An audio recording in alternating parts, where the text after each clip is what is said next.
নমস্কাৰ সকলোকে মই আজি আপোনালোকৰ কাৰণে লৈ আহিছোঁ শিক্ষক দিৱসৰ ভাষণ যেহেতু শিক্ষক দিৱস আহি পাইছেহি সো শিক্ষক শিক্ষয়িত্ৰীসকলৰ বাবে মই এই ভাষণটো লৈ আহিছোঁ আৰু এটা কথা এই ভাষণটো বিশেষকৈ শিক্ষক আৰু ছাত্ৰ ছাত্ৰীৰ যোনটো সম্পৰ্ক আছে সেই সম্পৰ্কৰ ওপৰত ভিত্তি কৰি বনোৱা হৈছে আপুনি যদি বিচাৰি আছে যে আপুনি শিক্ষক দিৱসৰ দিনা শিক্ষক আৰু ছাত্ৰ ছাত্ৰীৰ সম্পৰ্ক কেনেকুৱা হোৱা উচিত সেই বিষয়ত দুই এটা কথা ক'ব তেতিয়াহ'লে আপোনালোকে মোৰ এই ভিডিঅ'টোৰ দ্বাৰা উপকৃত হ'ব পাৰিব প্ৰথমতে আমি স্টাৰ্ট কৰিম যেহেতু এখন সভাত থাকো শ্ৰদ্ধাৰ সভাপতি মহোদয় উপস্থিত সন্মানীয় সহকৰ্মী শিক্ষক শিক্ষয়িত্ৰীসকল আৰু মোৰ মৰমৰ ছাত্ৰ ছাত্ৰীসকল প্ৰথমতেই সমবেত সকলোকে শিক্ষক দিৱসৰ আন্তৰিক শুভেচ্ছা আৰু উল্লেখ জনাইছোঁ আজিৰ এই বিশেষ দিনটোত মই শিক্ষক আৰু ছাত্ৰ ছাত্ৰীৰ সম্পৰ্কৰ বিষয়ে কেইআষাৰমান বক্তব্য আগবঢ়াব বিচাৰিছোঁ যেতিয়া প্ৰতিদিনে মই শ্ৰেণীকোঠাত ভৰি দিওঁ কেৱল কিতাপৰ পাতকেইখন পঢ়ুৱাবলৈ নাহোঁ তোমালোকৰ মাজত লুকাই থকা হেজাৰটা সপোনক মই সফলতাৰ বাস্তৱ ৰূপ দিয়াৰ উদ্দেশ্যে আহোঁ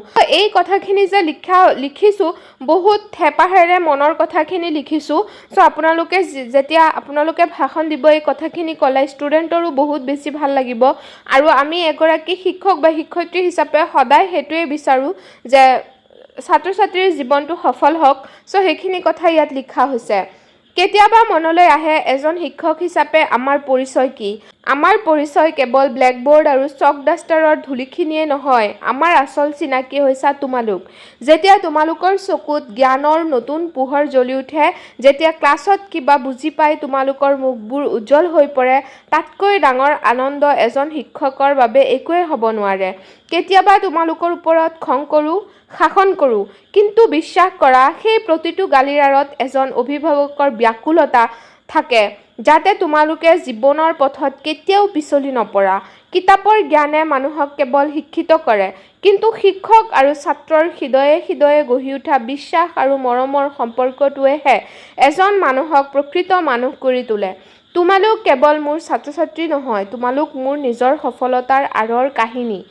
কালি হয়তো তোমালোক ডাঙৰ হৈ এই বিদ্যালয়ৰ চৌহদ এৰি গুচি যাবা নিজৰ নিজৰ জগতত ব্যস্ত হৈ পৰিবা কিন্তু এজন শিক্ষকৰ হৃদয়ত তোমালোকৰ বাবে প্ৰাৰ্থনা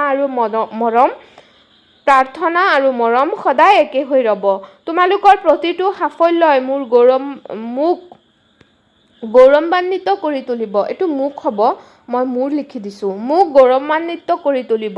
আহা আজিৰ এই দিনটোত আমি এই পবিত্ৰ সম্পৰ্কটোক হৃদয়ৰ গভীৰতাৰে অনুভৱ কৰোঁ তোমালোকৰ এই নিষ্পাপ হাঁহিবোৰে মোৰ জীৱনৰ আটাইতকৈ ডাঙৰ উপহাৰ সকলোকে মোৰ বহুত বহুত মৰম আৰু আশীৰ্বাদ জনাই মই মোৰ বক্তব্য সামৰণি মাৰিলোঁ এনেকৈ লিখি এইখিনি নিলিখিলোঁ মই সামৰণি মাৰিলোঁ ধন্যবাদ বুলি দি তেনেকৈ আপুনি আপোনাৰ ভাষণ সামৰিব পাৰিব